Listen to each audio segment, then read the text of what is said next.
Original বাড়িলতিরাজ কচু দেখতে যদি আপনারা সবে চান, নাটোর জেলার বড়াইগ্রাম থানার তালসো মাঝপাড়া গ্রামে যান।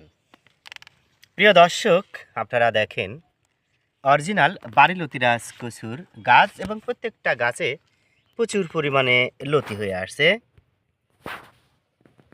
কিভাবে বাড়িলতিরাজ কচু এক চিনবেন? আগে লতি দেখেন প্রিয় দর্শক, একবারে লতির বিছানা হয়ে আছে। বাড়িলতিরাজ কচু এক চেনার অন্যতম উপায় হচ্ছে, দেখেন পাতা এবং বোটার সংযোগস্থলে হালকা লালচে চিহ্ন রয়েছে। দেখেন এত লতি হয়ে আছে যা কল্পনার বাইরে। সব লতি কিন্তু 1 হাত, 1.5 হাত, কতগুলো লতি 2 হাত পর্যন্ত লম্বা হয়েছে।